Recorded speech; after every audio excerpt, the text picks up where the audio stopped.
Sejam bem-vindos a mais um episódio do Adenão Podcast. Hoje nós teremos uma entrevista especial com um irmão que a vida me deu, um cara que me ajudou a criar o podcast. Eu sou o Dé, aqui do meu lado tem a Pri. Oi, galera. O Gabi. Salve! E uma participante especial hoje, que já faz parte do nosso projeto, faz o making off, a Mariana vai participar da bancada. Oi, Mariana. Oi, pessoal. Nesse episódio começa uma série de entrevistas com nossos participantes. Ao longo do ano aí a gente vai trazer cada um de nós para contar a história, o que faz, para todo mundo conhecer também os integrantes. O participante hoje então é o Vanderlei dos Santos Silva de Souza, mais conhecido como Guga. Ele que é músico baixista, é formado em engenheiro florestal pela UFSC e tem um mestrado em engenharia florestal também, com espécies florestais e ecossistema associados, da UDESC de Lages. Atualmente atua como consultor ambiental em Timbó, Santa Catarina, na empresa Cedro. E aí, Guga, tudo bem? Seja bem-vindo, meu amigo. Obrigado, galera. E, nossa, é um prazer, né, estar podendo dar continuidade a mais essa etapa desse nosso projeto. E, enfim, né, espero que os nossos ouvintes aí gostem das minhas histórias que eu vou contar aqui. E é isso aí, né? Rumo ao 30º episódio. É isso aí. Vamos então dar início às perguntas? Vamos lá. Guga, como se deu o interesse pela música e mais especificamente por ser baixista? Cara, a música pra mim, na verdade, ela entrou na minha vida como uma essência mesmo, né? Só que eu não fazia ideia, porque na minha família não tinha pessoas que tocavam ou alguma referência musical para que eu possa seguir, né? Eu fosse seguir. E simplesmente foi Enfim, né? Quando a gente começa a se desenvolver, né? Vira adolescente, começa a curtir rock, gostar de rock. E daí você começa a querer conhecer as bandas e tal. E eu lembro que a minha vida musical começou quando eu fui ver um show. Eu tava no show do LS Jack e eu lembro de ter ido ver essa banda tocar, que foi na Expo Centro, não era na Expo Centro, mas era no mesmo local lá no pavilhão. E de repente chegou um momento em que o baixista chamou no solo, né? Que é a técnica hoje usada no baixo, que é o slap.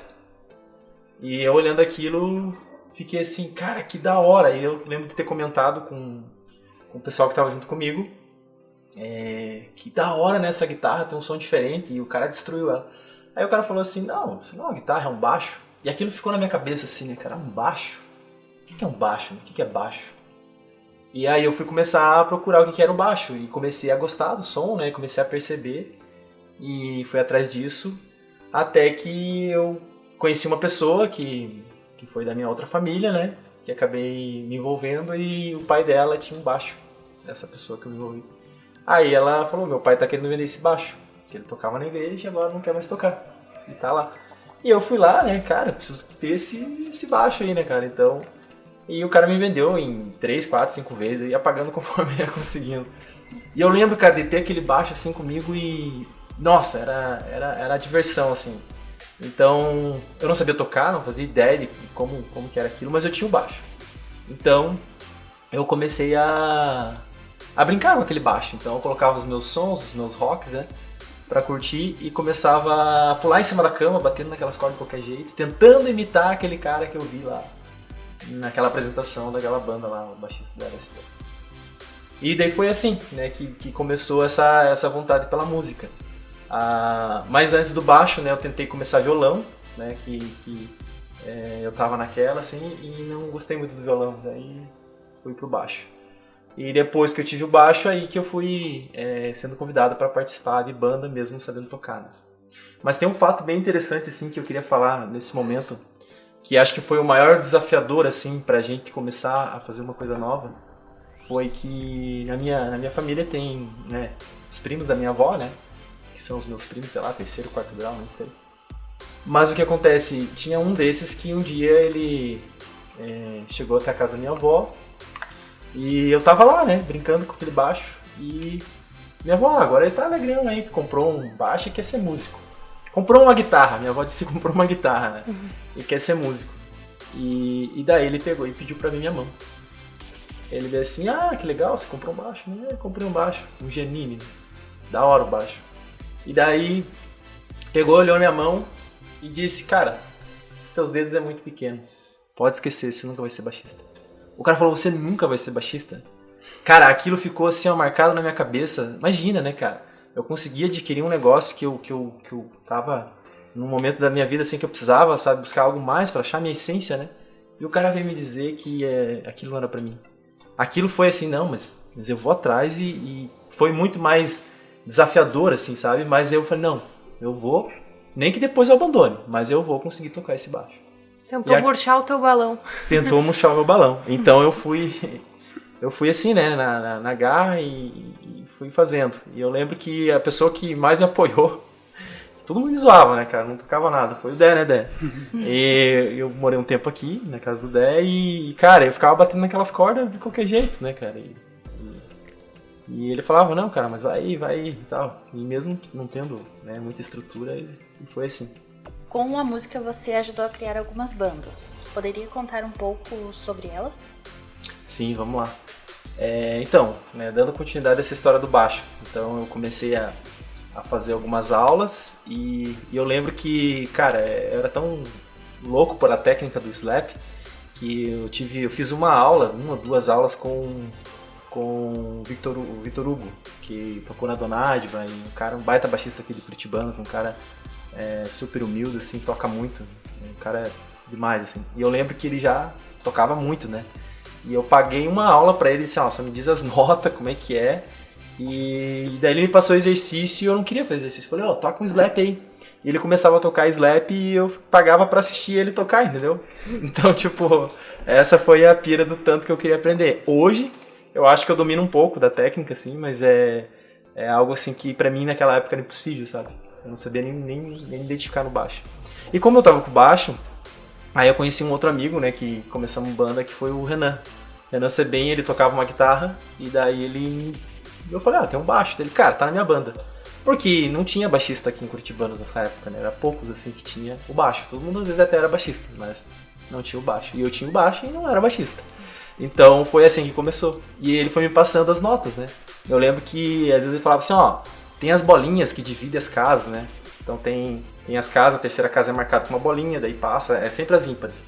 E daí ele falava, é na corda tal, na bolinha, no meio da bolinha e tal, e ficava falando, não falava por nota. E eu ia pegando, e daí a gente fez algum som, assim, e começamos. Daí veio aquele sonho de querer ter uma banda, né, cara? E eu fui aprendendo na banda. E daí a gente criou a VKS, né? Então a VKS, enfim, era eu, o Dé Krieger, né, da acorde musical ali, o Renan Sebem, né, que tocava guitarra. Aí teve, enfim, vários integrantes, mas se consolidou com o Clademir, que é o Clad, né? O famoso Kim aqui, que a gente sempre vivia junto. Então foi legal, né, ter essa banda ali. E, cara, aí a gente se organizou e foi tocar no Spangless. Tinha um evento chamado Spangless. Na verdade, a banda foi montada só para essa finalidade. E eu lembro que a gente montou a banda para fazer parte desse festival. E eu sabia só tocar uma música, que era Sweet Child, do Guns, né? Aí a gente só tocava aquilo. A gente ficou um mês, cara, ensaiando só aquela música. Um mês. Sabe o que é ensaiar 2 vezes por semana tocando uma música só? Que a gente queria deixar perfeita ela. Enfim, o festival a gente ficou em 10º. Tudo bem, já era uma alegria pra nós. E ter participado e tal. Enfim, várias lembranças foram boas, assim, inclusive até o Dé quando esteve aqui, né, o Dé Krieger. Ele comentou, né, que no colégio, que a gente tava tocando, o pessoal invadiu o auditório, aquilo pra mim foi bem legal, assim. Mas o fato eu entrei na banda porque eu tinha o baixo, e daí lá eu aprendi. Aí, enfim, daí teve essa banda, a gente fez algumas gravações em estúdio, que foi realmente uma parte que eu aprendi como é que se grava em estúdio, né. A gente gravou 5 músicas, a banda acabou. Acabou, aí cada um foi fazer suas coisas, né. Um foi morar fora pra estudar, o outro mudou de cidade e tal. E daí ficou eu e o Dé. O Dé Krieger. Então a gente daí foi convidado a montar outras bandas, né? Que foi a Jack Mallorca. Aí foi aonde eu abri um pouco mais minha cabeça. Porque antes eu era só rock, hardcore, era um negócio mais assim, né? Aí foi onde eu comecei a ter outros estilos, né? Tipo rock anos 80, um som mais dance assim também, né? Com a Jack Mallorca a gente teve que tocar reggae. E pra mim reggae era impossível, porque era muita nota no baixo que tinha que tocar. E eu ficava naquela, mas era um bloqueio que eu tinha comigo mesmo, né? Tipo, nossa, mas reggae eu nunca vou tocar. E depois dessa banda eu falei, cara, eu quero ter uma banda de reggae. E daí foi aonde a gente montou com o Oswaldo Fontana, né, Júnior ali da Acorde também, a gente montou a Nayá. E esse projeto foi bem bacana, que a gente conseguiu montar uma banda de reggae em curitibanos. E, cara, foi da hora, assim, eu poder tocar. Eu lembro que eu me internei, estudei muito o estilo e fui me desafiando, né, aprendendo. E é um dos estilos que eu gosto muito hoje, né. Daí depois, montei também uma banda na universidade, que era chamada Departamento Zero. Era uma crítica até, porque não tinha departamento no nosso centro, era tudo meio largado. Então, Departamento Zero porque não tinha departamento, né? Então, aí era com professores, eu era o único estudante lá. Daí tinha um professor que tocava piano, outro que tocava bateria, outro guitarra, outra que cantava. E assim a gente montou uma banda lá e recepcionava os calouros. Daí dessa banda surgiu uma outra, que é a banda Triblues. Também com um grande amigo aí, o Eric. A Amazon, a gente começou a fazer esse projeto também com o Alejo e deu continuidade a esses projetos aí e criou um outro estilo que eu gosto de tocar, que é o blues. E com essa banda a gente conseguiu tocar num festival chamado Iceberg em Londres, que foi muito da hora. E, cara, foi a primeira vez que eu toquei fora de Curitibanos. Então foi bem marcante esse momento pra mim, assim. E, enfim, daí depois disso, também montei uma outra banda na universidade pra tocar reggae surf music, nas festinhas da UFSC, com o Vitor, né, que é meu outro parceiro. E, enfim, foi assim que a coisa foi me levando, né. Mas a música, ela me propiciou muitos momentos bons, assim. Eu tenho muito a agradecer. E sempre foi uma coisa, assim, de hobby, assim, sabe aquele escape quando você quer fugir? Então, mas me trouxe muitos momentos bons. Eu peguei toda essa parte tua, desde quando você se interessou pelo baixo e até você se tornar um músico, né? Como mudou, né, hoje em dia, assim, eu vejo pelos filhos que nós, quando era pequeno, era jogador de futebol ou ter uma banda, né? A banda era fora do comum, tipo, pô, eu faço parte de uma tribo, né? Era você se encaixar em algum lugar, né? E fazer parte. E que legal, assim, tipo, que você conseguiu fazer parte de várias tribos, né? Não foi só o rock, como você falou, né? A música te propiciou várias situações, várias experiências, né? E abriu tua cabeça, né? Pra vários outros estilos, porque quando a gente gosta de um estilo, geralmente a gente briga por esse estilo, né? Tanto que tinha a briga boba antes, né? De punk rock com o rock, que é praticamente a mesma vertente. E, tipo, o reggae, a gente foi ver a apresentação tua também de reggae e ver você tocando outro estilo e se entregando, assim, igual você fazia pro rock, é muito massa, Guga. E que legal, cara, tipo, toda essa experiência que você viveu, né? E eu ter acompanhado algumas delas, né? Ter, de certa forma, ter escutado teus primeiros arranhos no baixo e ver a pessoa que você tá agora, né? O músico que você é agora, é muito massa. Eu lembro até que a primeira vez que a gente tocou em algum lugar por cachê, que era pastel e sei lá o quê, foi o Dé que arrumou, né, Dé? Foi o primeiro empresário da VKS. Primeiro empresário, Nunca recebi por isso, pesada. Se estiver escutando aí, pode ter o Pix. Me chame no privado ali que eu passo meu. O Dé vendeu o nosso show aí na escura, gente. Mas foi assim, muito. Os piá ensaiavam. E eu falei, cara, vocês têm que tocar em algum lugar? E a gente vivia ali no Gilson ali. Eu falei, ô Gilson, o que você acha de nós arredar essas coisas aqui e trazer os piá tocar aqui? Sério, eu falei, os piá tocam um som legal de rock e tal, você nunca fez nada de música ao vivo. E daí ele surgiu, né, eu falei com ele, vamos. Daí eu falei, os piá, tem um lugar pra vocês tocar aí, vamos. Daí os piá ficaram tudo empolgado, né, foi muito massa, né, tipo... E o pagamento foi o quê? Não me lembro. Era tipo, era lanche, um pastel assim. E um refri. Era um rolê, assim. Tipo, era mais pelo espaço pra tocar, pra, né, sair do estúdio um pouco e ter um lugar, assim, tipo... a gente foi a galera, nossos amigos, então foi muito massa. A gente fez umas rodinhas ali, pulou, cantou junto, né? Foi um rolê bem aleatório, só que muito massa, né? E tirar, tipo... eu acho que foi a primeira experiência fora do estúdio, né? Foi, cara, depois da gente ter tocado assim, foi. Porque a gente... Mas era muito bom essa época, né? Que era a época de colégio, então a gente sempre tava muito próximo da galera, e o pessoal ia assistir o ensaio, né, ficavam lá, e depois também, quando a gente tocava em algum lugar, o pessoal tava lá. Cara, foi uma época, assim, muito boa pra mim, muito boa mesmo. E daí o Gilson ali, ele tinha o bar, e era do lado ali onde tinha a mesa de sinuca, era uma porta de garagem ali, era a garagem dele que ele fez um bar, e daí deixou a porta aberta, então o pessoal ficou da rua assistindo, né, não era um negócio fechado, tava o pessoal ali na rua assistindo eles tocar ali dentro. Legal. Guga, além de todas essas bandas que tu ajudou a criar, tu foi convidado a participar de outros projetos, né? E teve uma vez que tu foi tocar lá no Uruguai. Tu pode contar pra gente sobre essa experiência? Sim, cara, nossa, essa experiência, o Gabi tava presente, né, Gabi? Foi legal porque foi com a banda Café, uma banda, né, autoral aqui da cidade, muito da hora, com o Iago Charreri e Jéssica Casale. E então chamaram a gente pra compor a banda, né, pra montar a banda, que até então eles estavam tocando acústico, os dois. E a gente, cara, em 2 semanas, assim, né, montou um repertório e estruturou, né, porque já tinha músicas e tal, mas colocou batera, colocou alguns baixos e foi criado algumas músicas e tal. E fomos lá gravar um DVD, cara, então tá aí no YouTube, foi muito legal. Esse pra mim foi um marco, assim, do quanto a música pode levar, aonde a música pode nos levar, né. E, enfim, foi muito da hora fazer parte desse momento aí. E a outra também foi tocar com o Chuck, né? O Chuck tem o projeto dele, Bandas, e uma vez a gente tocou num encerramento do final de ano, assim, então foi bem da hora também.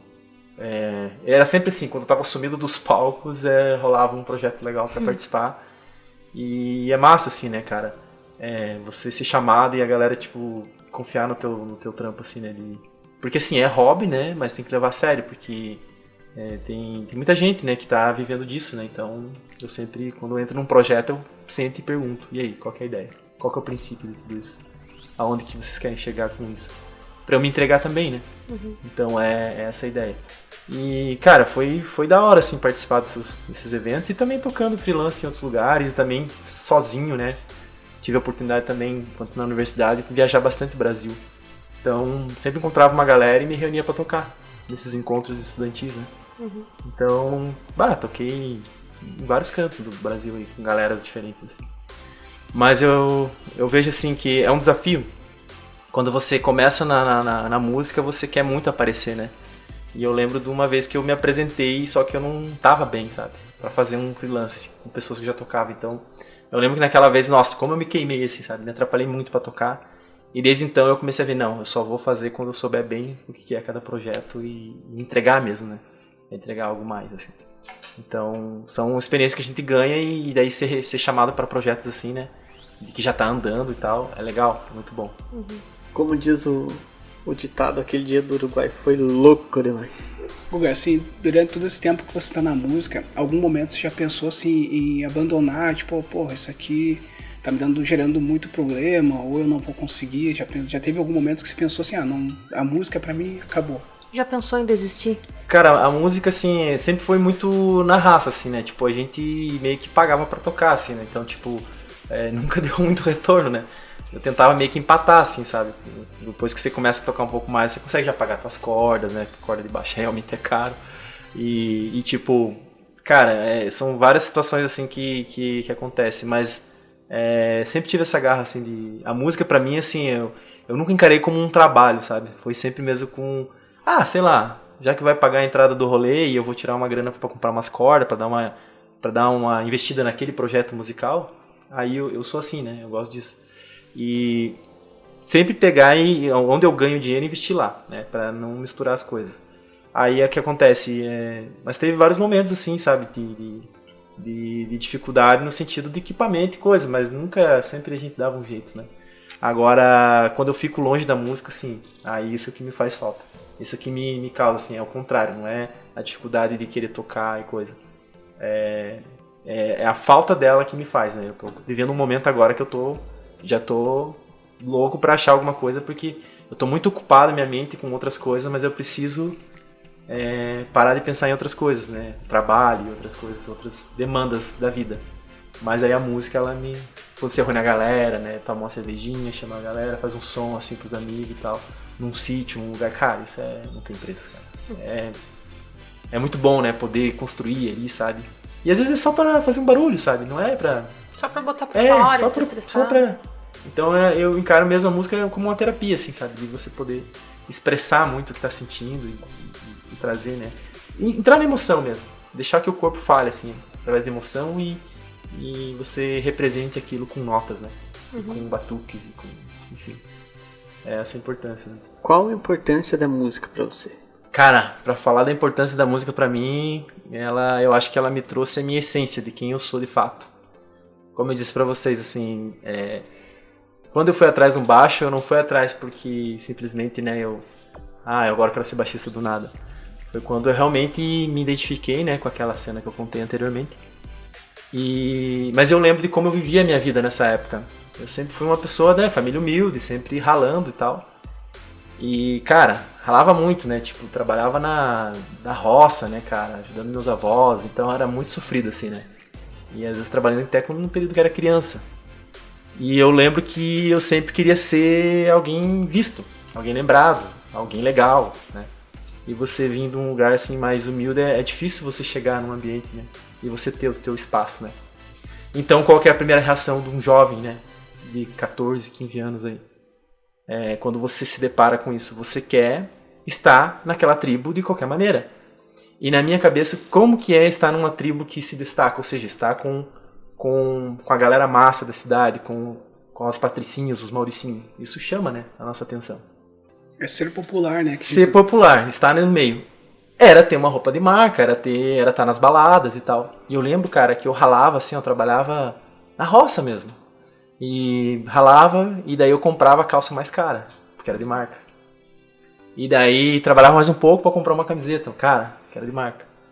E depois eu queria estar no rolê, estar nas festas. Então eu trabalhava mais um pouco, guardava a grana pra ir numa festa, pra ir numa festinha, no final de ano e coisa. E eu queria chegar lá e falar, não, agora eu tenho a roupa de marca, eu tô no ambiente, agora vou ser notado. Não. Parecia que lá eu destacava, que realmente eu não fazia parte daquele ambiente. Mas eu queria estar lá, eu queria interagir com aquelas pessoas. E, cara, era muito doido que isso me distanciava muito, assim. E isso foi me frustrando, sabe? Porque, cara, é um sistema que vende pra gente, né? Que se você tem essas coisas, você tá dentro daquele grupo. E ninguém sabia quem eu era, né? Quanto mais eu fazia isso, mais as pessoas notavam que eu não era daquele ambiente.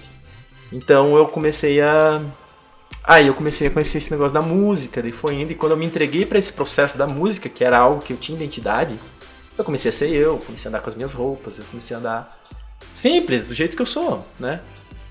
E me destacando ali com a música, fui começando, os nossos projetos musicais foram se destacando, e quando eu me dei conta, eu juro, quando eu me dei conta eu olhei, eu tava rodeado daquelas pessoas, eu não tô aqui, né, sendo pejorativo quando eu falei mauricinhas e patricinhas, mas era a galera popular, né, que galera dos rolês massa, né, e geralmente tem um puxinho maior pra você estar lá.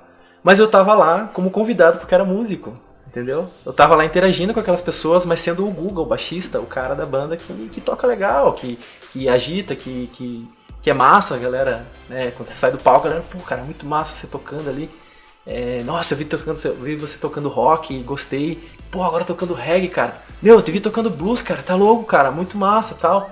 Então cara, eu faço pra mim aquilo.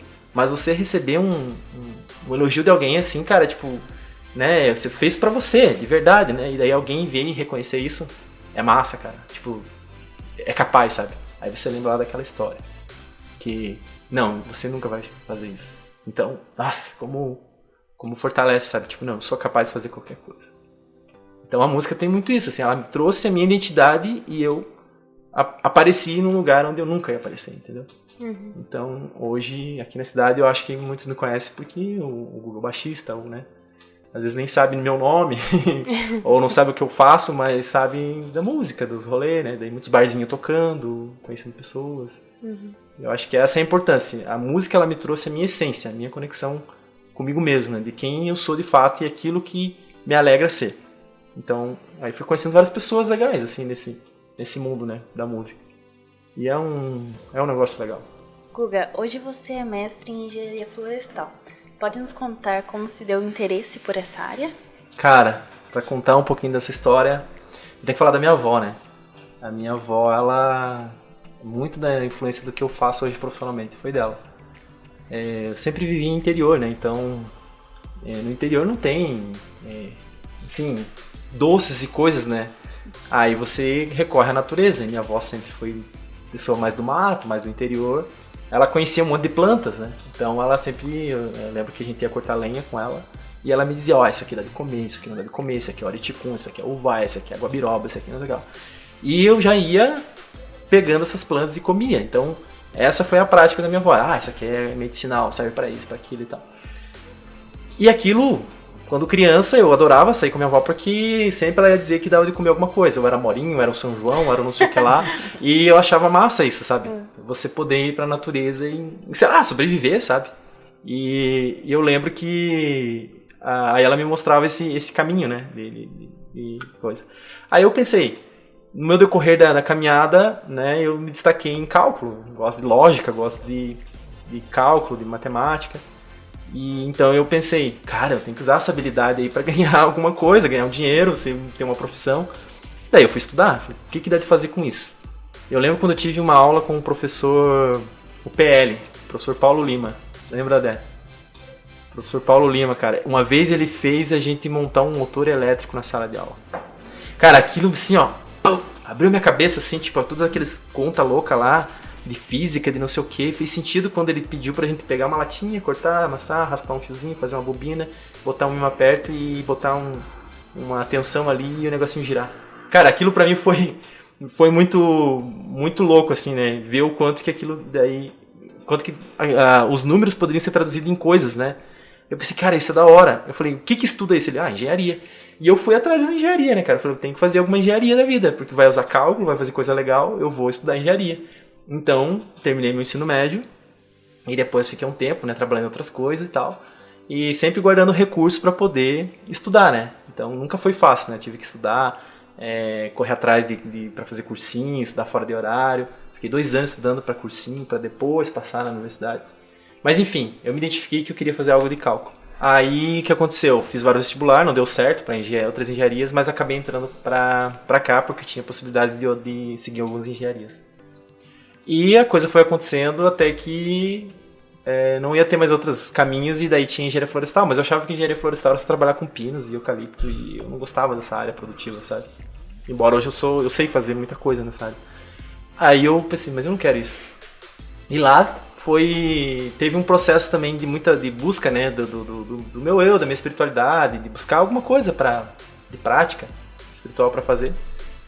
Atrelado a isso, foi vindo esse processo de me buscar, me conhecer e meio que, digamos assim, o mundo espiritual, ou acredite com energias ou o que for, foram me guiando para esse caminho, para ir usar esses cálculos, essas coisas e a natureza, as florestas, as plantas, né?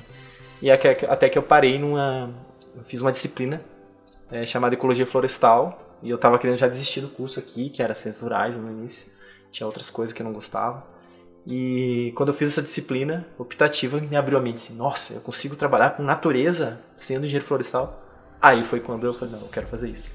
Eu fui fazendo isso. E daí na universidade já comecei a fazer um projeto sem ter professor da área, fui pro meio do mato, porque eu já sabia identificar muita coisa. Eu só fui procurar nos livros ou nos artigos da universidade os nomes que são chamados técnicos, né, os nomes científicos. Mas eu já conhecia, minha avó me ensinava. Então aquilo tudo foi atribuindo assim, e daí eu saí da graduação, falei, cara, eu quero mais, eu preciso aprender mais ferramentas. Foi quando fui parar no mestrado. E lá no mestrado, sim, aí eu caí de cabeça nessas estatísticas doidas, né? Das multivariadas da vida, e eu gosto muito dessas coisas. E foi quando eu aprendi um monte, assim, e hoje eu tô podendo aplicar um pouquinho, né, do que eu aprendi, mas sempre foi com muito esforço, né, cara, porque esse período aí eu passei muito perrengue. Em que área um mestre de engenharia florestal pode atuar? Cara, eu fiz o meu mestrado, ele é acadêmico, né, então eu posso dar aula em universidades, enfim, participar de concursos ou pode trabalhar como autônomo. Hoje atualmente, né, eu trabalho com consultoria, então você pode estar fazendo isso, mas basicamente é isso. E daí a minha área é ecologia de espécies florestais e ecossistemas associados. Então o que é? É você basicamente descrever os ecossistemas, né, as florestas. Eu posso fazer vários trabalhos de expansão das florestas, em questão em relação a clima, tipo de solo, a relevo, tudo. Então a gente consegue fazer modelagem de onde estão os nichos ecológicos, né? Então você pode ver, sei lá, se alguma planta que pode ser exótica e que vai ser invasora, que vai atrapalhar um ecossistema, você consegue prever isso através desses estudos. Você consegue ver também prever estudos de estrutura, né? Se uma floresta foi alterada ou não, né? No passado ou não. Então você consegue fazer vários trabalhos assim, né? De licenciamento ambiental para fazer um empreendimento. Dá de trabalhar em vários setores assim. Mas a minha área é a área de ecologia, né? Então eu consigo atuar em tudo esse ramo. E também ser professor, né? Se eu passar num concurso aí, eu posso dar aula na universidade. Guga, tipo, quais são os desafios encontrados na engenharia florestal, tendo que você mesmo tinha um preconceito, né, na área que você só lida com plantas, né? E ele é bem mais amplo que isso. E quais são os desafios que você encontra e encontra algum preconceito quando você fala sobre engenharia florestal? Cara, eu não sei se era um preconceito, mas assim, como a minha família sempre viveu em interior e daí, tipo, eu acabava vendo muita cena assim, horrível mesmo, né? Pessoas se machucando, porque meus avós sempre cuidavam muito de sítios, né? Onde tinha plantação de pinos. E pra mim aquilo era muito negativo, porque eu via pessoas se machucando. Meu avô mesmo perdeu 3 dedos do pé por causa de trabalhar com essas questões de colheita florestal, sabe? Então tinha muito acidente, eu via muita gente assim. Então acho que eu tinha essa visão quando criança e eu associava que aquilo era ruim, entendeu? Inconscientemente. Então isso acontecia, né? E eu olhava aquilo e talvez associava com isso. E também por ser... Só que, claro, eu também fui um pouco, né, associado ao que eu gostava, mas ir para um caminho que eu sei que poucos vão, né? Que a parte da ecologia é uma parte bem... tem que estudar bastante, sabe? Sempre tá estudando. Vai para um lugar, tem esses desafios, né? Um desafio, por exemplo, eu fui para Mato Grosso, no Cerrado, fazer um inventário. Eu não conhecia nada de planta lá. E você tem que chegar lá e catar tudo sem de planta, vem, estuda, procura, pede ajuda para quem consegue, quem sabe, vai atrás, olha as características das plantas e você chega na espécie. Então é desafiador, né? Daqui a pouco você vem para a Amazônia, daqui a pouco, sei lá, me chamam para Austrália, eu quero muito conhecer a Austrália, né? Quero ir em vários lugares aí. Você chega lá, você identifica. E daí tem os grupos de plantas, você consegue identificar o que pode ser comestível, o que não, os potenciais que tem. Uhum. Então é nesse sentido. Mas assim, de desafio maior assim foi quando eu estava estudando, sabe? O meu mestrado foi realmente uma vontade que eu queria muito, porque eu fiquei 1 ano e meio, tipo, vivendo com R$300 praticamente em Lages. Então tive a ajuda de muita gente que me conhecia, mas foi assim, desafiador ficar longe dos amigos, da família, da música, fiquei muito longe disso. Mas era uma coisa que eu queria muito, né? Eu queria porque queria aprender. Não pelo título, era pelo conhecimento. Eu queria muito dominar essas ferramentas. E, cara, consegui atingir, sabe? Então isso é uma prova que a gente consegue, né? A gente quer, a gente dá um jeito. Eu lembro que, enfim, eu ajudava a minha orientadora, ela me dava essa diária ali para acompanhar os estudantes da graduação para ganhar uma grana, para ajudar a identificar, ensinar, fazer umas consultorias aí, por aí, com as empresas, enquanto eu estava estudando, para ganhar uma grana extra e assim, fui pagando, né? Minha avó me ajudando um monte, né? Sempre levando comida daqui para lá, então é assim que foi que eu cheguei com esse título, né? Então nada foi tão fácil assim, né? Mas, assim, se eu consigo, qualquer um consegue, não é porque sou eu, né? Então acho que esse é o recado disso tudo. É importante, né, passar isso, que as pessoas dizem, você teve sorte, né, cara? Tipo, o Guga agora tem sorte, né? Tá numa banda, tipo, mas, porra, cara, a tua vida é um desafio atrás do outro, né? Tanto quando começou na música, né? Por querer muito, né? Acho que tem muito do que você parte do querer e executar, né? Porque a maioria das pessoas querem que as coisas aconteçam, mas sentado no sofá, né?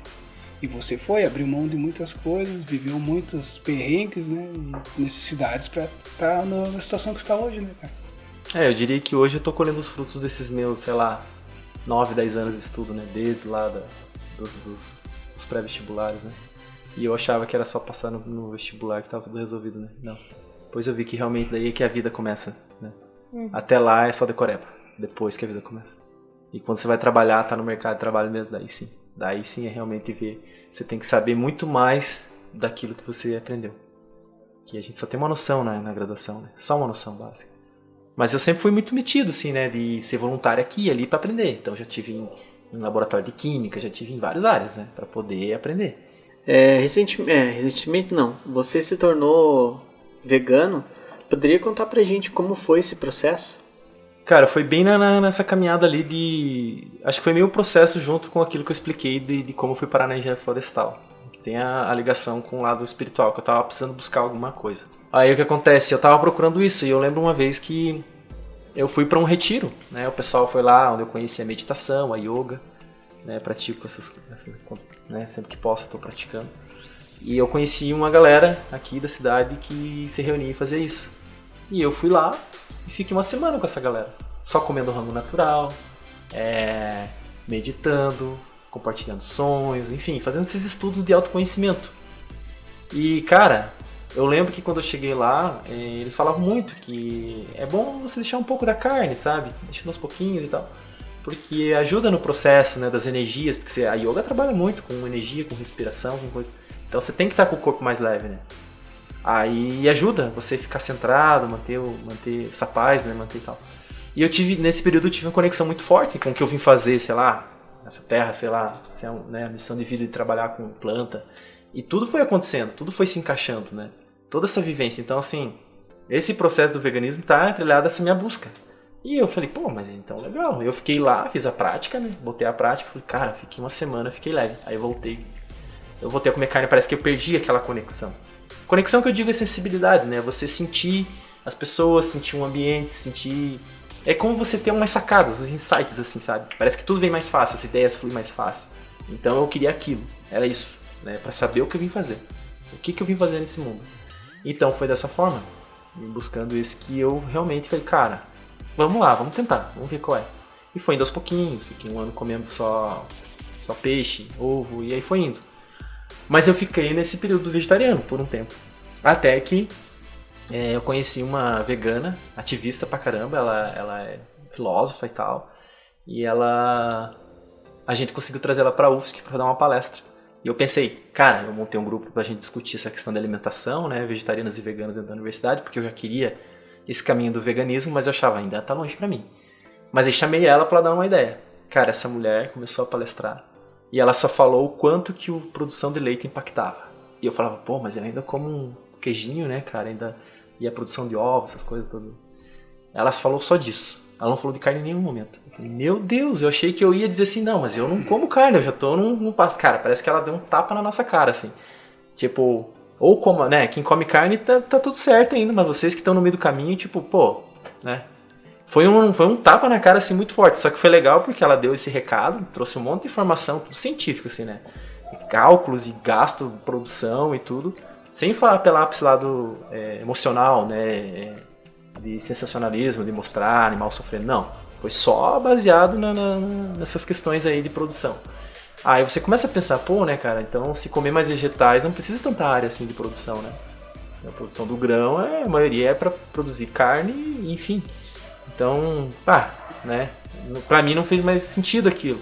E daí quando eu aprendi que ela deu uma oficina de culinária vegana, vegetariana, né? Que na verdade não existe culinária vegana, o pessoal fala, mas assim, existe o vegetariano estrito, que não come nada de animal, e o vegetariano, que daí come queijo e coisa, né, ovos e tal. Mas, porque vegano é uma filosofia de vida, né?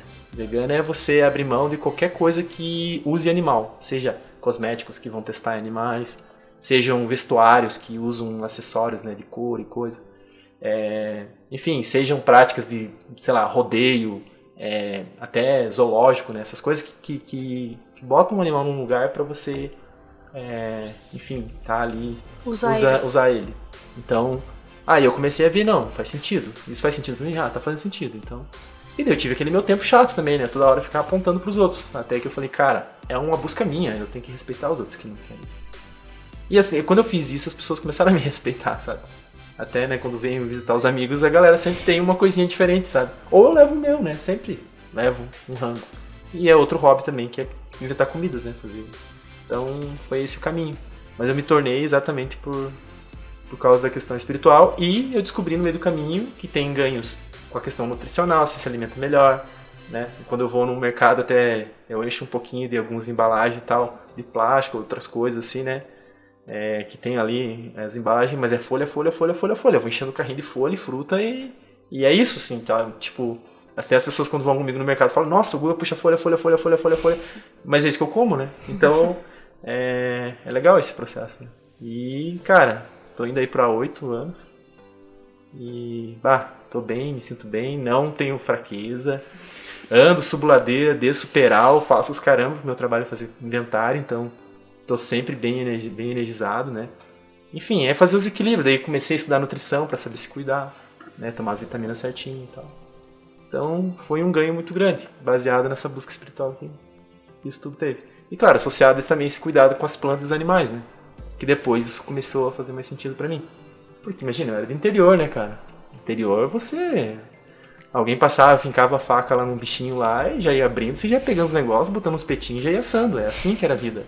Eu vim dessa realidade, da roça. Então, né, e eu mudar assim, foi... Até minha família brinca que eu era criança que batia na cabeça e dizia quero carne, e batia a cabeça no chão. E hoje não comer, tipo, eles dão risada dessa época, porque que eu não como. Mas hoje respeito, sempre quando eu vou, o maior desafio foi isso, né? As pessoas entenderem que eu não queria mais comer e eles achavam que eu ia morrer. Aí foi que eles foram aprendendo e hoje eu vou na casa deles, eles sempre tem uma coisinha separada. Ó, a gente fez aquele jeitinho que você gosta, tá? Que nem hoje, né? Almoçar com a família, então tinha lá, sabe? É muito bom isso. Guga, ainda sobre esse assunto, você sofreu algum tipo de preconceito? Ou alguém fez alguma coisa maldosa com você por você ser vegano? Não, cara, não. Maldade não. Mas assim, o pessoal tentava... você chegava num lugar assim e tal... Hoje eu evito falar, sabe? Mas geralmente as pessoas olham, você só puxou salada pro prato, o pessoal já olha. Não vai comer carne hoje? Não? Às vezes, não vou. Já corta aí, entendeu? Porque às vezes as pessoas querem um pretexto pra começar a discussão, né? Mas hoje em dia, assim, é bem tranquilo. Mas antes, cara, sempre tinha. Né? A pessoa olhava que você não comia e já falava assim, mas por que você não come? E queria ver te converter, te argumentar. Mas aí quando eu abria a boca, falava de nutrição, falava de um monte de coisa que ele nem sabia. Então, tipo, a pessoa fala, pô, o cara realmente tá fazendo isso porque ele tem consciência de tá fazendo isso. Eu não vejo maldade nas pessoas de fazer isso, mas elas estavam preocupadas se eu, né, poderia me alimentar mal e passar mal, né? Então, alguns era essa preocupação, outros era pra tirar uma onda mesmo, tipo, né, enfim, né, o Gabi foi vários que já me tirou várias vezes a onda, mas... Chupa essa manga. Eu tenho amigos, cara, que, tipo, me tiravam uma onda, assim, ó, da universidade, cara, eu conheci na universidade que a galera me tirava uma onda, assim, e tal, e, tô comendo uma carninha aqui e tal, né, escorrendo sangue, tá delicioso e tal. Daí passou uma semana, duas, aquela pessoa não comeu mais. Não comeu mais, tipo, parece que não fez mais sentido pra ela. Daí eu falei, mas o que aconteceu? Dela, eu fui dar uma olhada. Isso que me falou aí, eu fui dar uma olhadinha e, cara, realmente não faz sentido pra mim. Mas parou do nada, eu falei, cara, eu queria muito isso, que eu fiquei 1 ano pedalando, parando, voltando e querendo, né, por causa daquela busca de questão de energia, de trabalhar com energia, de estar bem, de fazer yoga, de meditar e não sei o quê. E o cara parou de um dia pro outro. Eu falei, nossa, comigo não foi assim. Então é muito... É de cada um, cara. Eu acho que quando toca o coração, tipo, eu tô afim de fazer isso. E daí você vai atrás e acho que esse é o caminho. E a gente, hoje eu aprendi com tudo isso, cara, que é o respeito, né? A gente tem o respeito pelas pessoas. Cada um tem o seu jeito e tem a sua beleza do jeito que é. E tem espaço pra todo mundo, a gente só precisa se respeitar, cara. E se ouvir, né? Muitas vezes a gente quer falar demais e não escuta o outro. Muita gente criticava, hoje em dia aceita, porque você tem teus motivos, né? Você aceita as pessoas e acho que é tudo questão de mesmo adaptação, né, cara? De você entender a essência da pessoa, né? Que está muito da essência da pessoa, buscar o espaço dela e ser do jeito que ela é, né? E você conseguir, né? Tipo, impor respeito em tudo, né? Desde de tudo que você fez, né? Desde da tua história de música, engenharia e veganismo, tudo é uma luta, né? Tipo, é uma coisa que é diferente, que não é todo mundo que segue isso, né? Que gosta de tocar baixo, né? Que gosta de viver no meio da floresta e que não come carne. Então, é muitos extremos numa pessoa só, né? E você conseguir ter o respeito às pessoas é massa, cara. Mas é isso, é o respeito mesmo. E é legal quando as pessoas, às vezes, tem muito preconceito, assim, com comida vegana. Comida vegetariana, né? Que o pessoal produz, assim, os veganos fazem. Aí o que acontece? As pessoas geralmente não querem provar, não quero. Mas aí, tipo, são fechados. Mas quando a pessoa tá aberta e prova, assim, cara, não é que é bom? Pô, eu comeria isso aqui, cara. Comeria isso aqui. Não comeria sempre, mas eu comeria isso aqui. É a mesma história do sushi, né, Gabi? Tem gente que gosta, tem gente que não gosta. O Gabi mesmo, né? Tive a oportunidade de provar o sushi dele vegetariano, cara. Top pra caramba. Então, assim, tipo, tudo tem um jeito da gente, né, tá no rolê e incluir todo mundo, né? Então acho que isso é massa. Que legal, né? O pessoal tá conhecendo o nosso integrante mais exótico, né? Que é o Guga, assim, né? Eu gosto de dizer peculiar. Valeu. Guga, você nota alguma diferença do Guga não vegetariano para o Guga de hoje? Cara, eu acho que como teve essa busca, né, espiritual e de querer se entender, né, nesse processo, porque assim, vários contextos da minha vida, né, enfim, que eu acho que não cabe para esse podcast, né, de questão de como vinha o mundo, né, de ter sido criado pelos avós com muito amor, muito carinho e tal, né, mas tem umas buscas que ainda eu tenho, né, que ser feita, né, para me entender. E todo essa busca por espiritualidade, por entender a realidade, e associada a isso, cara, só me trouxe benefícios bons, sabe? Então, na questão da saúde, na questão da energia, na questão disso que eu comentei agora, né, do respeito, foi assim, foi uma chave que virou na minha cabeça que cara, eu acho que é o ideal, mas eu não posso impor isso pro mundo, né? Porque senão eu vou estar, enfim, se eu estivesse no comando de um país e eu colocar as minhas ideias, eu vou ser um ditador, sei lá, né? E não é assim. Eu acho que as coisas têm que ser... Eu hoje prezo pela liberdade. Eu cheguei nesse conceito de lutar pela liberdade. Eu sou assim e você é diferente, mas o que a gente tem em comum? É ser livre para ser assim do jeito que a gente é. Então, hoje eu vejo isso, que antes eu não compreendia isso, né? Mas sou muito mais tranquilo hoje, assim, né? Já fui uma pessoa mais nervosa, assim, mais emocional, né? Ainda tem, né? Muito isso em mim, assim. Mas aprendi, né? A lidar com isso buscando essas práticas. E a alimentação só me fez melhor, assim, sabe? Daí você busca comer coisas que ajudam pro cérebro. Eu sempre estou pesquisando coisas porque eu quero melhorar cada vez mais a minha memória. Então eu consumo, né? Suco integral de uva, que ajuda pro cérebro, né? Eu uso cúrcuma na minha alimentação também, porque ajuda vários processos imunológicos. E assim eu vou indo, né? Vou inventando os meus fermentados, comidas fermentadas.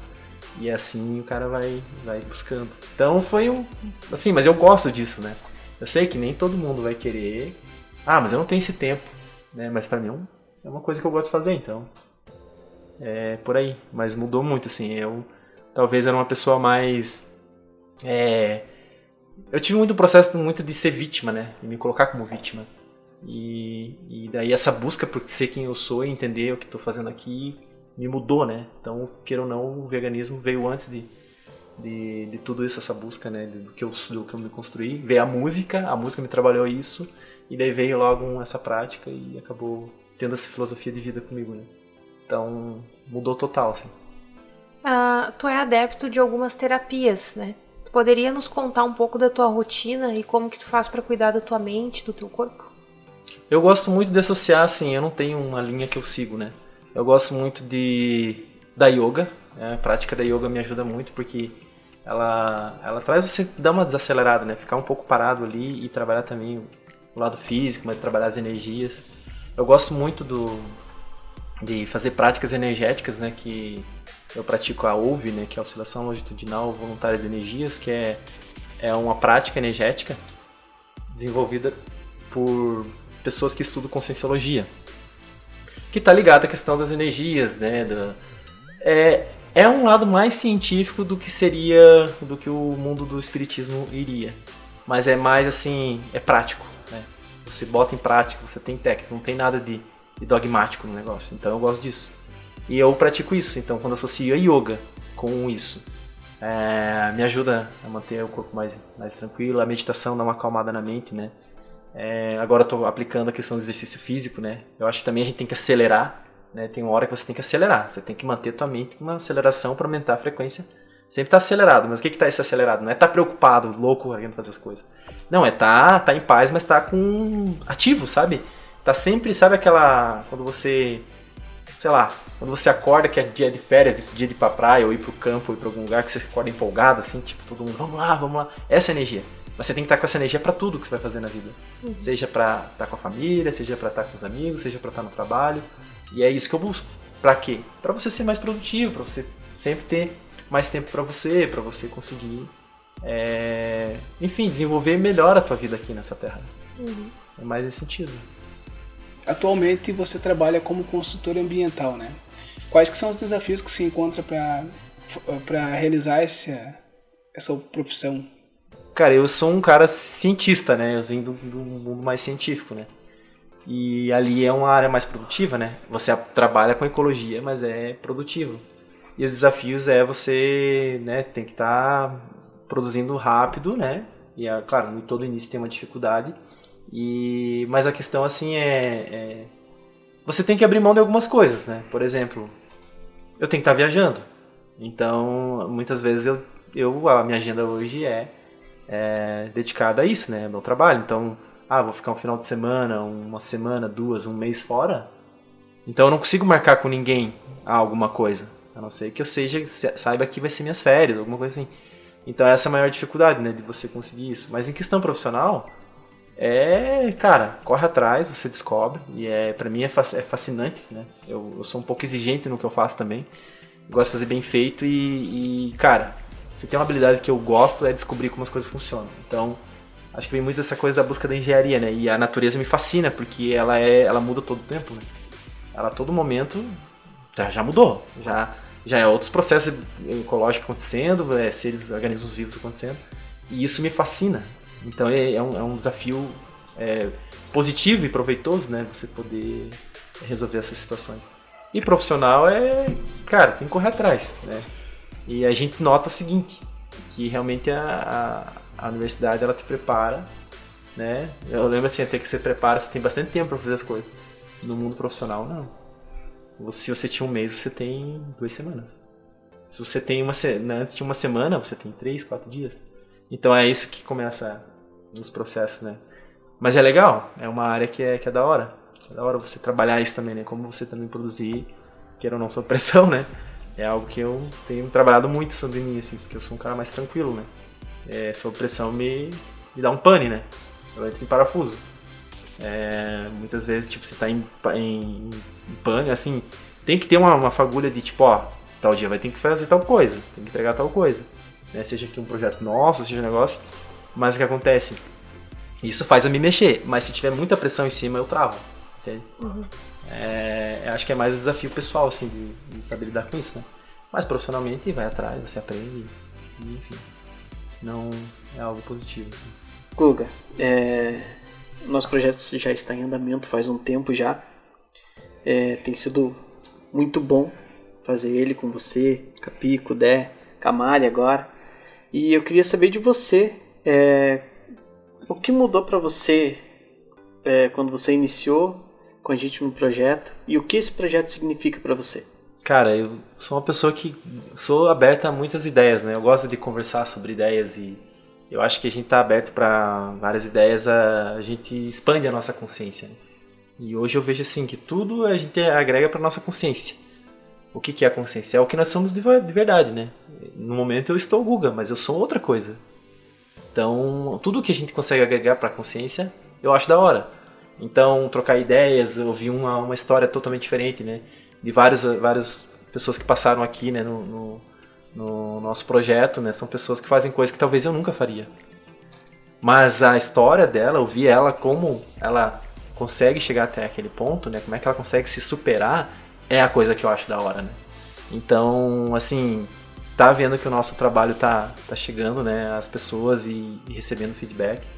E, né, o 30º episódio indo aí pro ar, cara, a gente sempre sonhou em estar nesse momento, né? Tipo, que a gente tivesse um momento de a gente colocar quem nós somos, porque as pessoas sabem o que a gente tá fazendo, mas não sabem quem nós somos. Alguns conhecem, claro, mas não sabem quem de fato somos. Então a gente tá dando início a essa nova etapa do Adenão, né? Tá contando histórias dos integrantes daqui. Eu acho que, cara, é um marco maravilhoso para esse projeto. E eu não sei, né, a visão de vocês sobre isso, mas isso aqui vai muito longe. E outra coisa, isso aqui vai ficar registrado no tempo. Olha que louco isso, cara. Isso aqui vai ficar no tempo. Uma vez que tá gravado, ficou. Então é algo que um dia a gente vai poder olhar e dizer, caraca, nós éramos um bando de doido, né? De jovens sonhadores que queriam trocar ideias e queriam divulgar histórias massa porque a gente busca isso, né?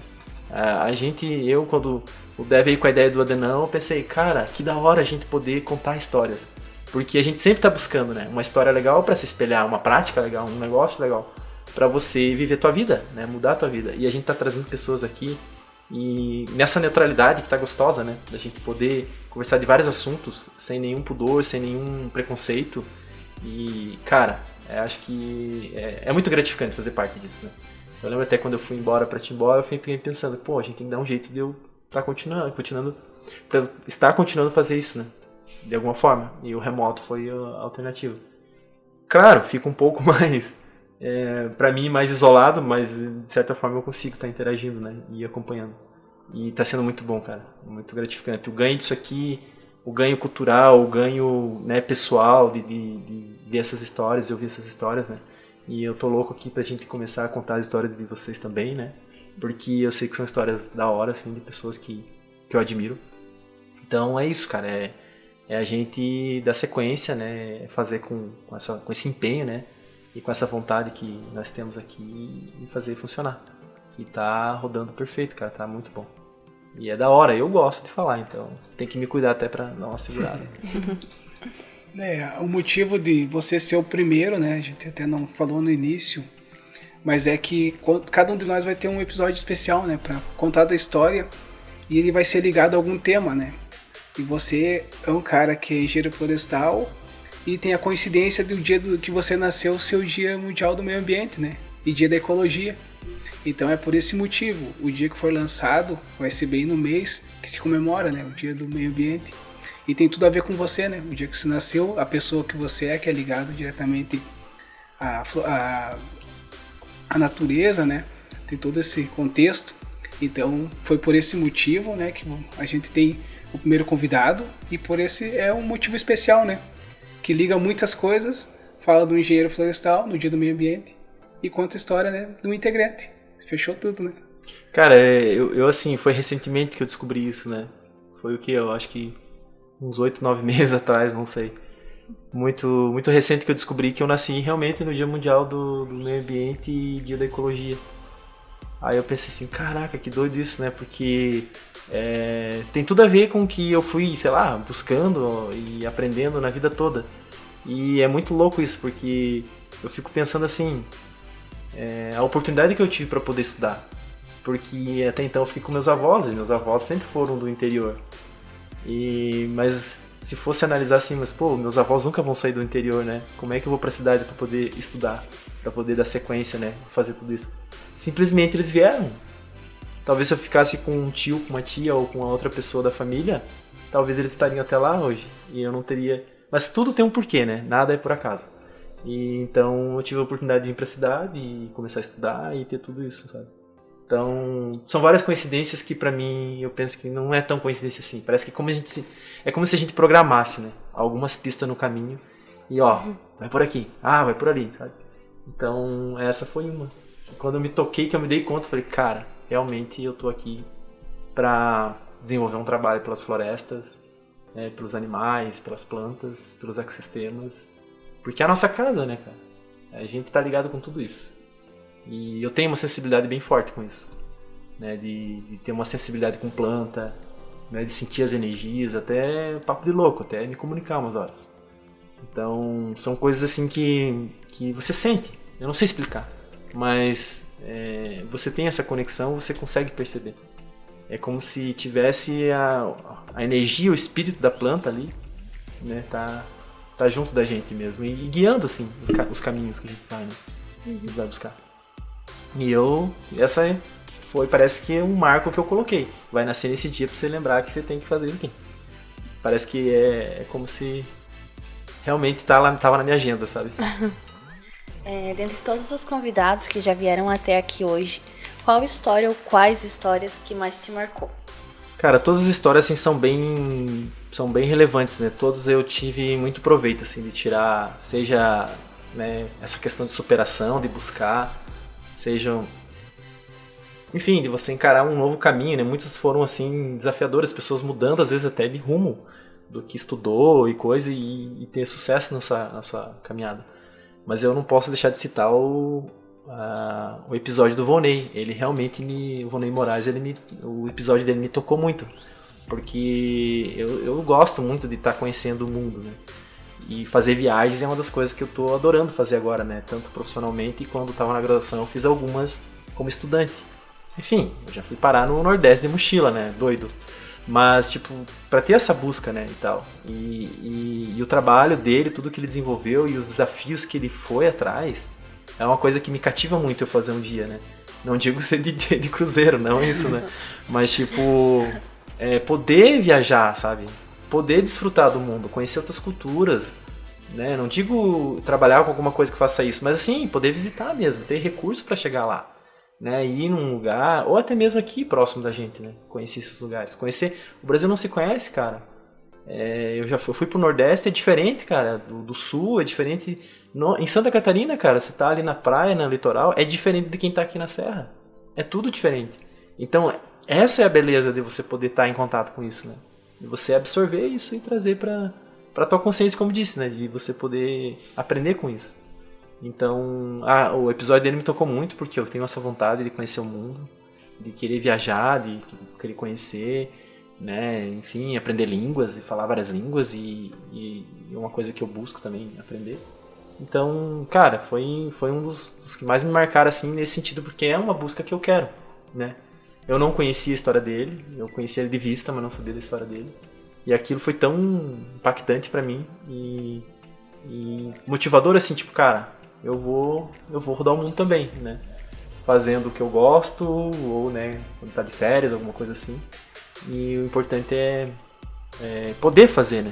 Acho que é isso. E sair desse lado de vítima e não, você vai fazer a tua realidade. Você vai fazer teu caminho e ir atrás. Então é isso que eu tô fazendo no momento.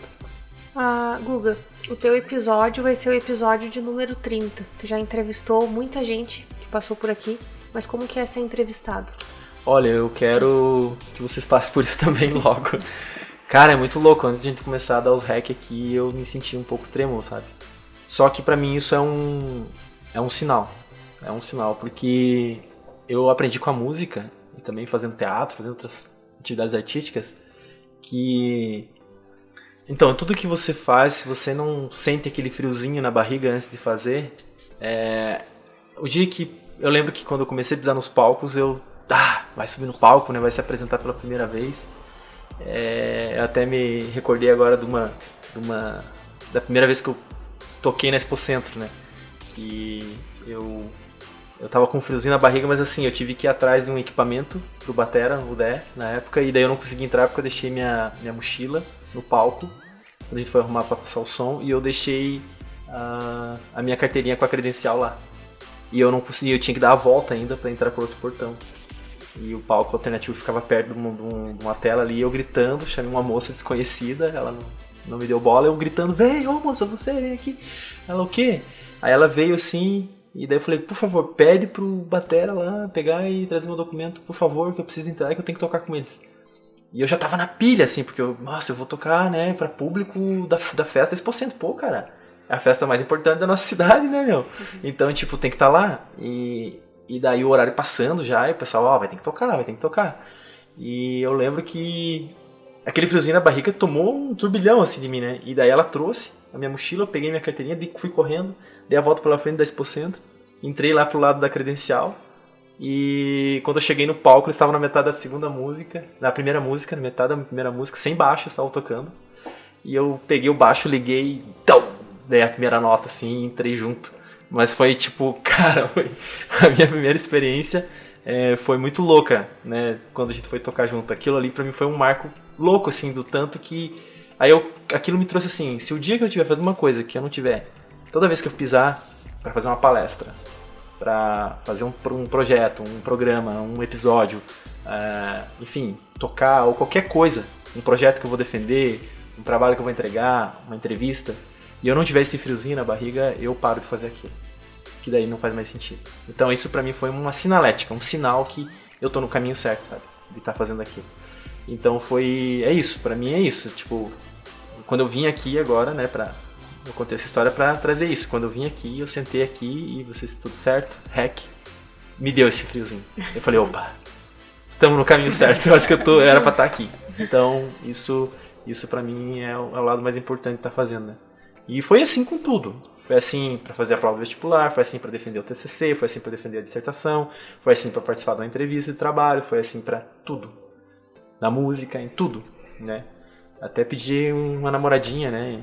E namoro também. Então tudo tem que ter esse sentido. Senão, pra mim, não faz mais sentido, sabe? Tem que ter essa sensação. Mas isso foi coisa que a música me ensinou, né? As artes me ensinaram. Então, é uma coisa que é o meu autoconhecimento, né? E realmente valorizar esse momento, né? E tá no 30º episódio, nossa, é uma emoção muito grande, né? De estar andando com esse projeto, assim. E é muito massa, né? É legal demais fazer isso. Guga, a gente acabou nichando, né, tua vida, igual você falou, mais de outras coisas que você faz, né? Teatro, outras coisas. Mas como todo mundo que passou aqui, a gente não quer uma participação única, né? A gente vai deixar algumas coisas, porque tua vida é rotativa, daqui a pouco você está fazendo outros projetos, né? Você vai contar outras histórias. Daqui a um ano não é o mesmo Guga de hoje, né? É o Guga que evoluiu, que tem outros sonhos, outras metas. Então, dentro desses assuntos que a gente acabou abordando aqui, tem alguma coisa que você gostaria de falar, que a gente acabou não comentando aqui? Nossa, teria um monte, mas acho que tá ótimo por aqui. Não, beleza, então. Fica para um próximo episódio, né? Com certeza a gente vai fazer vários, né? Igual você falou, é um projeto que vai longe, a gente espera, né? Tem surgido oportunidades e parcerias de pessoas que se interessaram por esse nosso projeto, tipo, para nós é uma coisa gratificante isso, de ter esse reconhecimento, né? Eu sou muito feliz de ter todos vocês aqui, sabe? Tipo, eu pensar assim que uma ideia de um louquinho que mexeu com outros louquinhos e saiu, é uma coisa que é fantástica, né? E o reconhecimento das pessoas, esse feedback, né, que a gente recebe, graças a todo o nosso movimento, né, diário, né, de estar aqui, né? Hoje a tua gravação a gente teve bastante problemas, para fazer funcionar, para fazer andar, né? É horário de um, horário de outro, e você também está em outra cidade, está presente aqui com nós. É massa, cara, é massa ter conhecido, mesmo conhecendo a tua história, tem coisas que você contou aqui que eu não lembrava, ou você não tinha me contado. Então, porque a vida da gente é uma loucura, né? Quando a gente busca, vai atrás dos sonhos, e saber que você está indo atrás dos seus sonhos e está realizando é massa, cara, e vai influenciar muita gente que ouviu um não, que não vai ser isso, de buscar, dizer, não, pera aí, eu vou mostrar pra essa pessoa que eu posso, e a tua história fala muito sobre isso, né? Sobre receber um não e não baixar a cabeça. Então é muito legal, né? Vamos passar para a parte mais íntima, né, tua, mais da essência, assim, de sonhos e planos, né? O que você, Guga, tem de hobbies e sonhos, assim, pra frente? Cara, eu acho que eu meio que abordei aqui, né, mas eu penso assim, de hobbies, né? O que eu gosto de hobby? Hobby é música, né? Eu já expliquei por que a música é um hobby, né? E ela continua sendo um hobby. Por quê? Porque eu acho que se eu fosse viver disso, eu não sei, sabe? Ela é o meu escape, entende? Então eu não sei pra onde eu iria escapar, né? Daí tem outras coisas que tá ligado um pouco à vida profissional também, que eu sou escalador de árvore, mas tá atrelado também essa questão de me divertir, né? Eu vim pra cá um final de semana, trouxe meu equipamento, fui tirar pinhão, né, cara? Mas pra mim tava divertido, né, cara? Eu lá pulando de galho em galho pra lá e pra cá, porque é da hora, né? É uma atividade física, radical, e, né, tive a oportunidade de me preparar e ter esse equipamento e tal, né? Fazer curso sobre isso. Então eu também trago pro lado. Eu sempre tento buscar, né, algumas coisas que eu faço profissionalmente e que tá relacionado ao lado do hobby, mas eu separo porque preciso de um momento de escape, né? De hobby também, cara, eu gosto muito de pegar e fazer trilhas, né? Embora o meu trabalho é no meio de trilha, né? Geralmente é fora de trilha, é bem lugar remoto. Mas eu gosto muito das trilhas, né? De fazer as trilhas e ir pra cachoeira. Eu gosto muito de nadar, né? Tá em cachoeira nadando e tal, e curtindo. Acho que acampar, fogueira, luau, né? Fazendo um sonzinho na fogueira. Cara, como eu tô com saudade disso, sabe? Faz tempo que não faço isso. Então, são coisas assim, dos meus hobbies. E, cara, de sonho é conhecer o mundo. Eu quero conhecer o mundo. Quero poder entrar em contato com muita gente, assim, no sentido de entender, né, um pouco, de absorver um pouco dos costumes locais e poder viajar, sabe? Que é um ganho, cara, é um negócio que muda a tua cabeça, sabe? Quanto mais longe você tá do lugar que você tem raiz, né, parece que você valoriza mais a tua terra, sabe? Eu já tive a oportunidade de estar um pouquinho mais longe, cara, e você começa a valorizar o que você tem lá, né? Teus amigos, tua família, né, o teu tempo, e você para e pensa, pô, mas eu sempre tive lá, né, cara, e eu não valorizava esse tempo. E poder viajar e ter todo esse contexto é algo que me fez pensar muito, sabe? Então é algo que eu quero muito pra mim. A gente gostaria então de saber de você uma indicação, assim, de filme, série, documentário, um livro. Cara, eu gosto de coisa meio louca, assim, né? De assunto meio doido. De filme, tem vários filmes que eu poderia indicar, mas eu vou ficar no campo do documentário, que é uma coisa que eu acho que tem a ver com o contexto que eu citei aqui. Enfim, eu vou indicar que então tá atrelado ao veganismo, né? Que é Cowspiracy, que é a conspiração da vaca, é um documentário na Netflix. Você fica tranquilo, não vai ter um sensacionalismo. Eu poderia indicar aqui um Terráqueos, uma carne é fraca, mas aí eu acho que daí é muito punk mesmo, vai mostrar coisa bem pesada assim, né? Mas lá é legal que vai abordar um pouco essa questão do impacto ambiental. Então esse documentário ele realmente é interessante para você ter essa ideia assim, né, de como que é, enfim, ele conta um pouco sobre a questão por que as ONGs falam, as ONGs que defendem a questão ambiental falam de alguns pontos e alguns outros pontos não falam. É porque elas recebem muito dinheiro por isso, né, pra não falar daquele assunto. Então, a conspiração da Cowspiracy, ela é bem legal nesse ponto aí. E, enfim, aí outro assunto assim que não, vamos por tema, né. Atrelado a esse tema do veganismo, eu queria indicar o livro Galactolatria, que foi um livro publicado por Sônia Felipe, que é essa vegana que eu contei a história ali, que quando ela deu uma palestra eu achei que ia estar feliz sendo vegetariano. Então esse livro ela também fez um compilado, né? Tá muito atrelado também essa questão da produção, né? Do leite e dos derivados, quanto que consome, né? A questão ambiental. Por que eu indico isso? Porque é uma área que eu conheço, né? É uma área que eu estudei, né? Eu me aprofundei na questão científica e acadêmica desses assuntos, então eu comecei a buscar isso. Então são 2 livros para quem se interessa, esse livro e esse documentário. Também agora sobre livros, né? Outros livros, eu recentemente tô lendo esse livro aqui, tô praticando, né? O Milagre do Amanhã.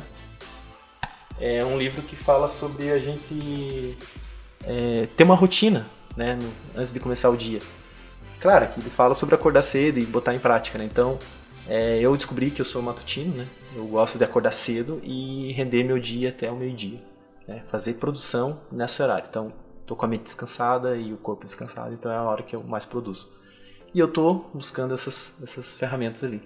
É um livro bem bacana que fala, né, de que as pessoas que tiveram sucesso na vida tiveram práticas, ou seja, elas sabiam o que elas iam fazer depois que elas acordavam, né?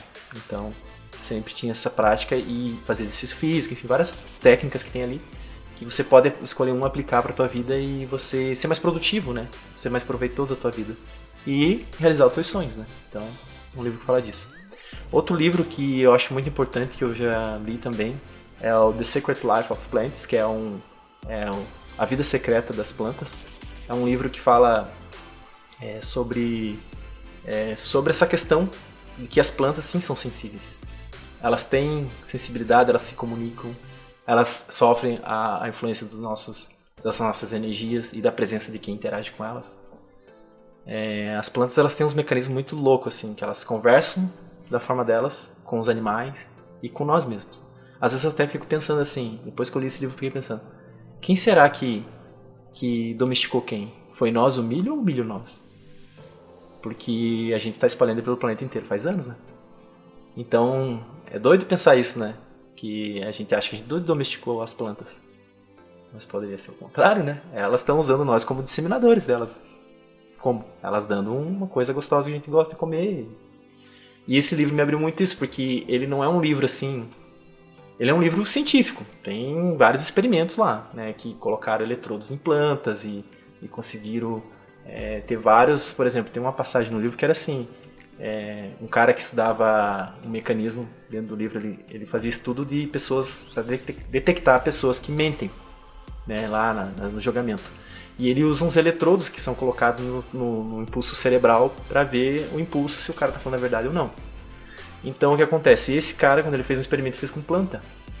Ele fez o quê? Ele pegou e colocou esse eletrodo na folha, numa planta, e ele ameaçou pegar e botar uma folha dela numa outra folha de uma água quente ou de um café queimando. E teve impulso. O negócio, o aparelho acusou. Aí ele fez um outro experimento muito doido que era... Ele colocou 2 plantas numa sala. E ele sorteou um dos alunos deles que estavam estudando para se preparar para usar esse aparelho lá para os julgamentos, né, de pessoas que cometem delito e tal. Ele falou assim, então, eu vou fazer um experimento. Eu vou sortear uma pessoa, que eu não sei quem é, e ele, enfim, fez um sorteio que eu não sabia quem era. E essa pessoa ia receber a mensagem, não sei como ele fez isso, né? Ele escreve lá, agora não me recordo, mas ele sorteou uma pessoa que ninguém sabia, nem ele sabia. Para fazer o quê? Entrar na sala durante a noite e acabar, picotar toda uma planta. E ele fez o quê? Quando ele voltou, no outro dia, ele viu a planta picotada e ele colocou o eletrodo na que estava lá. Quando entrava um aluno por vez na sala, ele ficava observando. E quando chegou a pessoa que agrediu a outra planta, o negócio acusou vários gráficos. Ou seja, como se a planta que estava lá foi testemunha do que aconteceu. Então foi uma prova científica do negócio, sabe? Que tem alguma conexão aí. Então, outro assunto que é interessante a gente... É uma palestra de uma pesquisadora chamada Susan, agora eu não recordo o sobrenome dela, mas a pesquisa dela, se eu não me engano, em inglês é How Tree Talk Each Other, ou seja, como as plantas se comunicam entre elas. Ela fez uma pesquisa de doutorado que fala sobre como as plantas se ajudam dentro de um mecanismo ecossistêmico. Que fala, as plantas elas se ajudam entre si e não é da mesma espécie, elas falam com várias espécies, transferindo até carbono, nutrientes, potássio, nitrogênio, enfim, vários outros nutrientes que as plantas precisam. E a pesquisa dela, ela fala um pouco sobre isso e fala também essa relação de que os humanos já sabiam disso, né? Muitas tribos indígenas já sabiam disso, só que parece que foi apagado da gente, então essas coisas são informações que estão lá. E isso reforça muito o que eu respeito à natureza, né? E todo esse contexto. Então, quem se interessa pelo assunto também é legal. Outro livro... que eu falei aqui também, né? Um livro sobre energias. Eu recomendo o livro Estado Vibracional, de Nancy Trivelato, que é um livro que fala sobre a técnica, né? Dessa prática da oscilação das energias, né? Da OVE. E é um livro que tá aí também explicando toda a técnica, como é que faz, e é bem legal isso aí. Aí, pra fechar, né, mais um assunto polêmico aí, depois que eu li esse livro aqui, eu comecei a, sei lá, né, muitas coisas pode estar bem diferente do que a gente acha. O Universo que Não Te Apresentaram, né, é um livro do primeiro brasileiro que falou sobre o assunto, dessa questão do formato da Terra. Né? Não sabemos se ela é plana ou não, mas enfim. Ele traz aqui alguns experimentos, umas coisas bem interessantes. E também tem um documentário sobre esse assunto, que é assunto... Por que eu trago isso aqui? Que é um assunto que faz a gente pensar o que a gente está fazendo aqui. E que formato tudo isso tem, porque as pessoas elas não têm tempo para pensar. Que é um outro documentário, que é o documentário da Terra Convexa, que fala sobre os caras não acharam a curvatura da Terra, fazendo vários experimentos. E até agora não foi refutado. Enfim. São assuntos assim que colocam a gente para pensar. E uma coisa que eu sou muito grato quando eu resolvi estudar foi que eu tive tempo para pensar sobre as coisas. E eu acho que isso é uma coisa que a maioria da humanidade não tem tempo para pensar. Geralmente elas estão ocupadas fazendo coisa que elas não gostam. E o tempo que elas têm, elas vão se entreter com coisas que não são produtivas, né? Que não agregam. Então você que está escutando o nosso podcast aí, fico feliz que o nosso conteúdo possa estar agregando alguma coisa para ti. A gente gostaria de saber de você algum lugar que você viajou, que você indicaria, que você conheceu. Um passeio, pode ser um passeio de um dia, pode ser uma viagem longa, assim, que você gostaria de indicar para quem está ouvindo. Cara, eu vou dizer assim, os lugares que eu já visitei, tanto a trabalho quanto passando por lá, eu indico muito, cara, quem quer conhecer o Nordeste, cara, umas praias assim incríveis, eu fiz mergulho pela primeira vez lá, e super barato, em Porto de Galinhas, acho que é um lugar bem bonito para visitar. Mas eu gosto de lugar mais deserto, né, então indicaria também aqui na nossa serra, né, o pessoal já falou bastante sobre a região de Urubici, São Joaquim, Bom Jardim da Serra, ali no meu mestrado eu andei bastante por aquela região, fazendo estudo, e é uma área muito bonita, sabe, de conhecer, assim, é uma paisagem que encanta, né, cara. Então, eu lembro que fica próximo à Serra do Rio do Rastro, um lugar lindo de mesmo de contemplar. Então vale a pena lá achar algum lugar por ali para conhecer ou simplesmente passar por esse caminho, já é algo muito grandioso. E acho que o lugar é isso, cara. Beleza. Ah, e de lugares, né? Tamo aí pra descobrir outros, né? Porque eu quero muito conhecer os lugares. E uma história marcante no lugar. Cara, uma história marcante, assim, ó, que me aconteceu foi a primeira vez que eu voei. Mas pra eu contar essa história eu preciso dar uma rápida passagem de como foi minha vida, né? Bom, eu fui criado desde recém-nascido pelos meus avós, né? E sou muito grato a isso, que eu tive a oportunidade do que eu relatei aqui, né? De poder vir pra cidade e estudar. Mas pra mim foi, assim, um desafio, porque, né, meus avós são simples, né? São analfabetos, então eu tive que correr atrás de muita coisa, né? Meu avô falava que não precisava estudar, era só trabalhar. E eu não, de alguma forma eu tinha que estudar. E eu lembro que quando eu ia pra escola eu tinha que aprender com o professor, fazia desenho, não sabia ler, eu fazia desenhinho, fazia alguma coisa pra chegar em casa e poder aprender, né? Fazer a tarefa, porque eu queria aprender, mas não sabia ler. Então eram os meus mecanismos de ação ali pra poder fazer as coisas. E a minha trajetória foi indo dessa forma e vivendo na roça, trabalhando de boia fria mesmo, né? Você pegando, subindo esses frios do caramba, né? Parece aquelas cenas de filme, né? De filme que sempre quando envolve a América Latina é aquela... entrando naqueles caminhões com uma lona, assim, uns bancos e tal. Cara, eu vivi isso.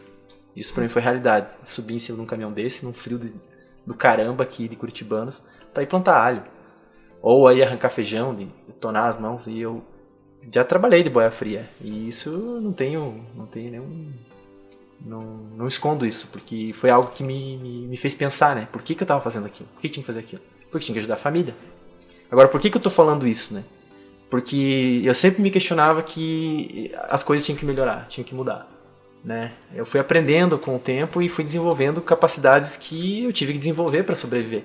Então eu fui aprendendo, fui correndo atrás. E para mim, quando eu voei pela primeira vez, foi o marco de aonde você pode chegar. Quando você busca, né? O que acontece? Quando eu voei pela primeira vez, eu fui fazer uma apresentação de um trabalho científico em Porto Seguro. Porto Seguro, Bahia. Ô, lugar lindo, cara. E daí o que acontece? Pra voar foi tranquilo a primeira vez ali, com aquele medo de entrar no avião. Mas quando eu voltei de lá, tava um dia lindo, assim. Aí eu subi, né, na aeronave, a gente subiu.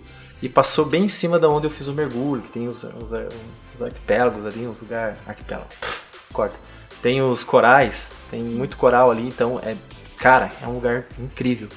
E eu olhei aquela cena ali, cara, eu me emocionei muito, porque eu cheguei a pensar assim, cara, se não fosse a minha inquietude de buscar algo melhor pra minha vida, talvez eu nunca veria aquela cena.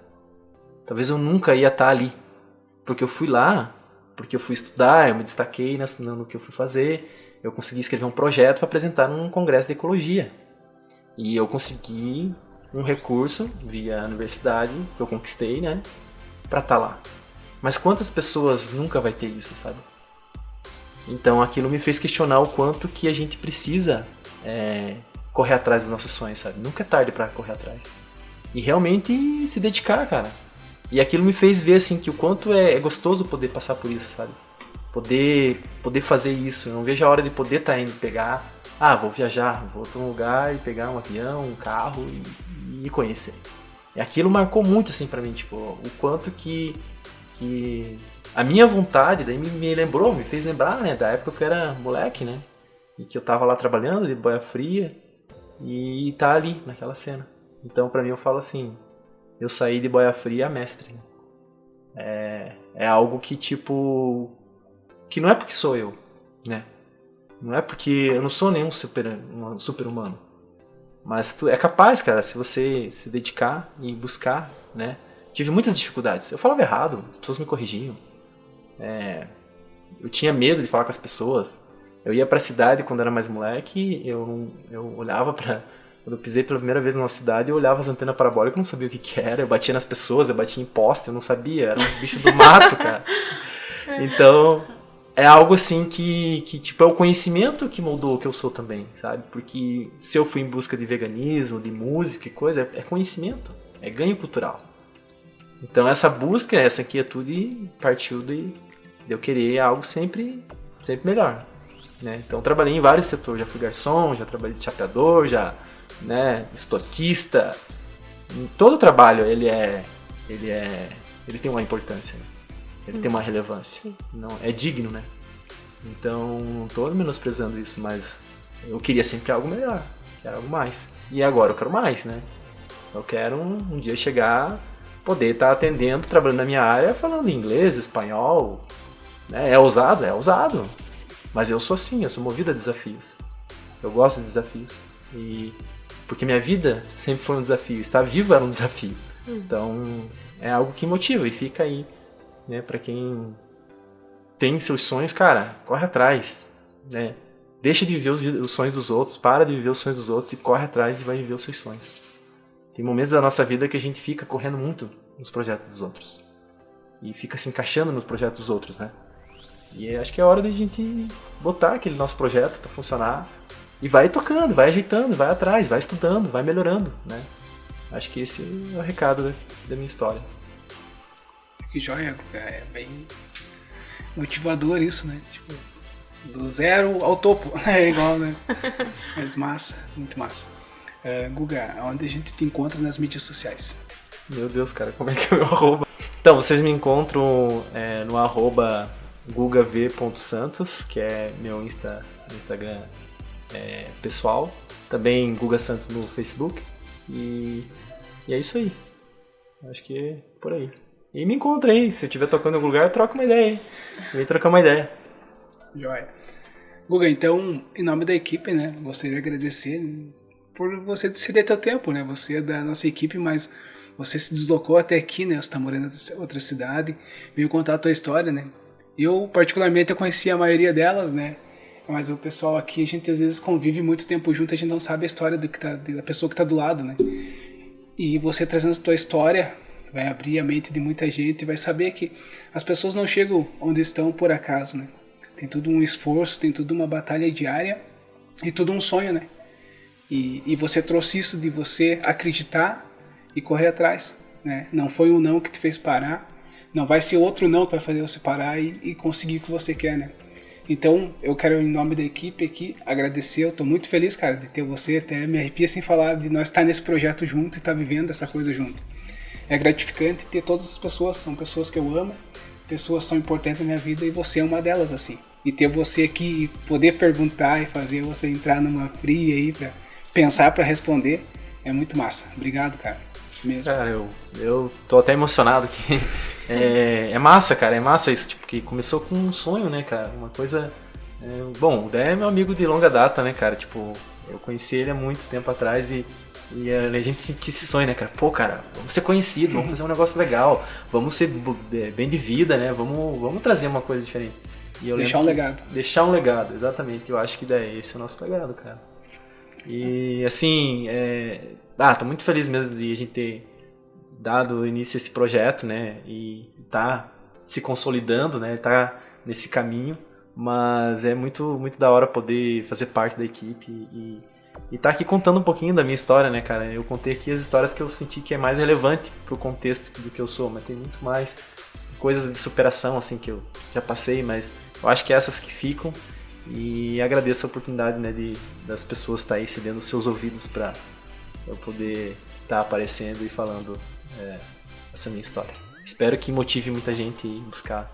Vamos viver os nossos sonhos. Vamos deixar de viver os sonhos dos outros e viver os nossos sonhos. E, cara, se qualquer ser humano, né, se um ser humano é capaz de fazer, eu sou ser humano. Logo, eu sou capaz de fazer. Então, é isso aí.